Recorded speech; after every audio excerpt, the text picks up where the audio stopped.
It's crazy. So okay, so this thing goes on and says, let's address the elephant in the room. On paper, there's a big difference between the two consoles regarding CPU, GPU, and solid state drives. Specifically, the Xbox Series X seems to edge into the lead with each and every single one of those things. Case closed? Not quite.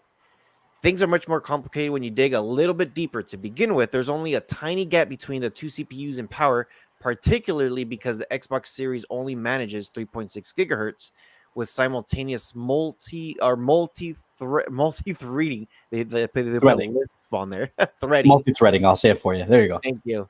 And they'll probably be near identical in terms of performance as a result. As far as graphics, the Series X has the lion's share of power thanks to those 2 extra teraflops, but isn't likely to trot it out much beyond exclusives. So exclusives is where they're gonna get the better performance on only their exclusives, not everything else. Okay, whatever. I guess that's good if you have exclusives, but you won't be able to really compare that to because those exclusives won't exist on the PlayStation.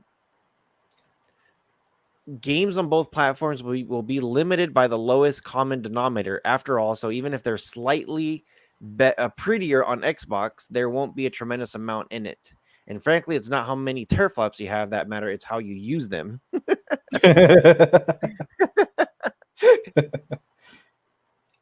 So now this is the part where I was speaking of. It says things get even more complicated further by the difference in the CU speed.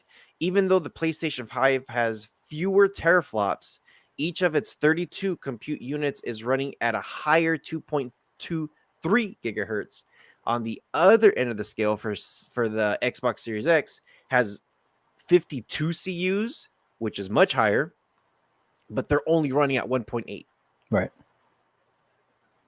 So it's crazy. And here it says both consoles are promising in the future for 8K.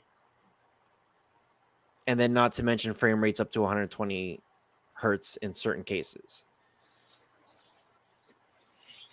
Do you remember back, what was this, before, or maybe when the Xbox One first came out, and they tried to make it some kind of whole home entertainment system where you could plug your cable into it and like do all this crazy stuff?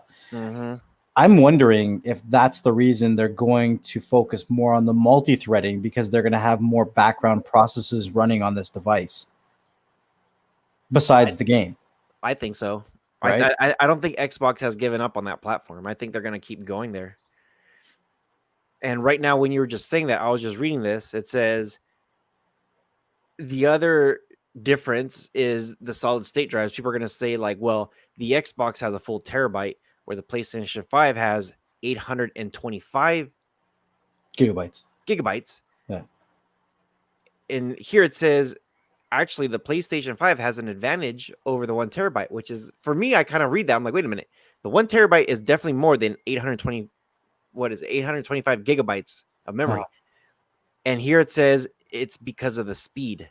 The PlayStation 5 solid state drive can manage 5.5 gigabytes per second. And that is double the speed of the Series X, which is at 2.4, which is huge. It's huge. It's huge. Definitely, you're going to see that when you come to boot times and all that kind of stuff.